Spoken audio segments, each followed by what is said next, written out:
राम राम राम राम राम राम राम राम राम नारायण नारायण। 9वें अध्याय का सार भगवान ने 7वें अध्याय से ज्ञान और विज्ञान का विषय कहना प्रारंभ किया। ज्ञान से संसार की मुक्ति है और विज्ञान से भगवान में प्रेम होता है। बीच में अर्जुन के प्रश्न करने पर 8वें अध्याय में दूसरा विषय चला, परंतु 9वें अध्याय से भगवान पुनः यही विषय कहना आरंभ करते हैं।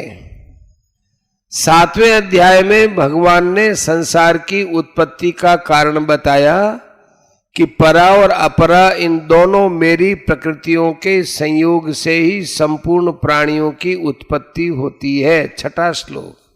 परंतु 9वें अध्याय में संसार की स्थिति बताते हैं कि जिनकी दृष्टि में संसार की सत्ता है उन साधकों के लिए संसार मुझ में है और मैं संसार में हूं। 4वां और 5वां और 6वां श्लोक। इसी को 6ठे अध्याय में भगवान ने कहा कि यूमाम पश्यति सर्वत्र सर्वं च मयि पश्यति। 6 का 30। परंतु जिन सिद्ध महापुरुषों की दृष्टि में संसार की स्वतंत्र सत्ता नहीं है, उनकी दृष्टि में एक मैं ही मैं हूं, वासुदेव सर्वम। भगवान कहते हैं कि यद्यपि संपूर्ण प्राणियों को उत्पन्न करने वाला तथा धारण करने वाला मैं ही हूं, तथापि मैं उन प्राणियों के आश्रित नहीं हूं, प्रत्युत वे प्राणी मेरे आश्रित है। 9वें अध्याय का 5वां श्लोक।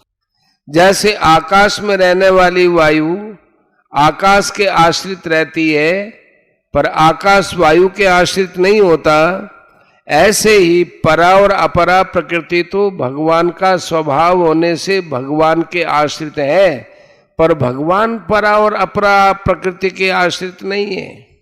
इसलिए जैसे वायु आकाश से ही उत्पन्न होती है, आकाश में स्थित रहती है, आकाश में लीन होती है, ऐसे ही संपूर्ण प्राणी महासर्ग में भगवान से ही प्रकट होते हैं, भगवान में स्थित रहते हैं और महाप्रलय में भगवान में ही लीन हो जाते हैं। 7वां श्लोक।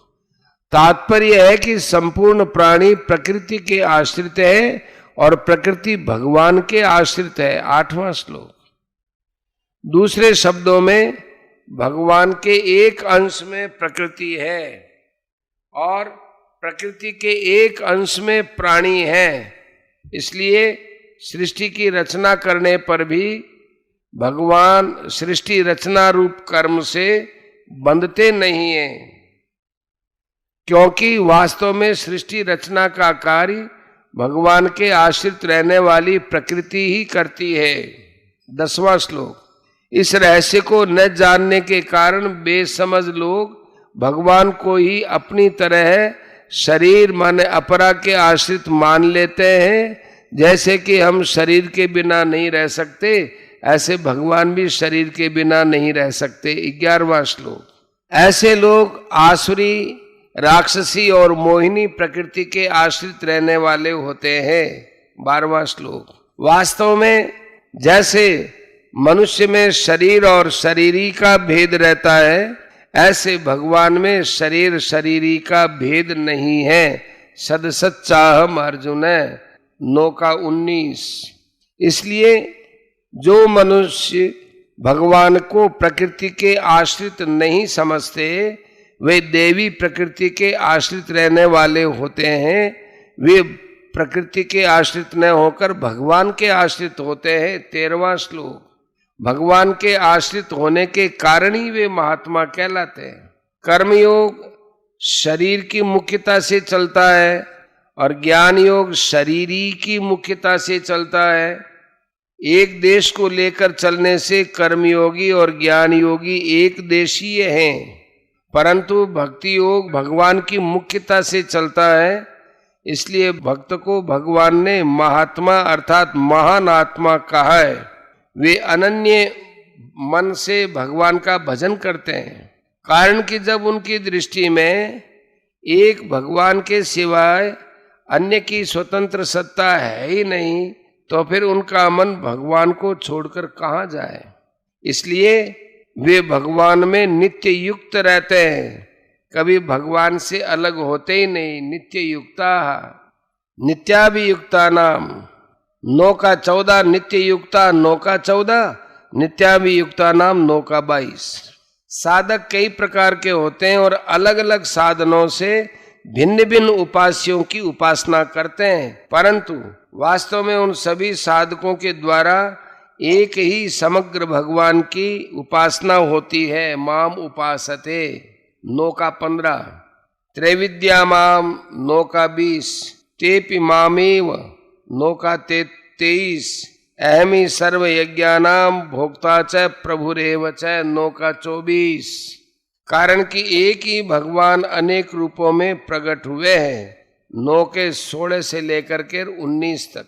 इस रहस्य को न समझने के कारण जो लोग अपने उपास्य को भगवान से अलग मानकर सकाम भाव से उनकी उपासना करते हैं, उनकी उपासना वास्तव में भगवान की होने पर भी अविधि पूर्वक होती है, इसलिए उनका पतन हो जाता है, अर्थात वे जन्म मरण को प्राप्त होते हैं। 9वें अध्याय का 23वां 24वां।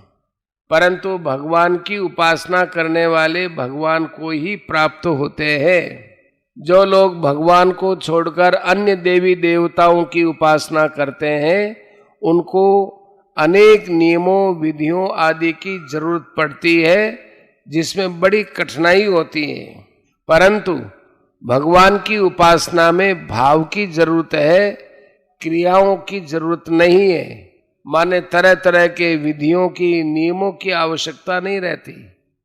ये बात 9वें अध्याय के 26वें 27वें श्लोक में आई है। भगवान क्रियाग्राही नहीं है, प्रत्युत भावग्राही है। भावग्राही जनार्दन है। इसलिए भक्त को सुगमता पूर्वक भगवान की प्राप्ति हो जाती है।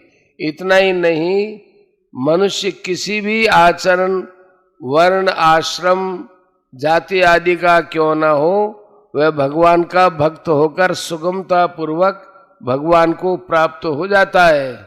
9वें अध्याय के 30वें से 33वें श्लोक तक। 9वें अध्याय के अंत में भगवान कहते हैं मन मना भव, 9:34।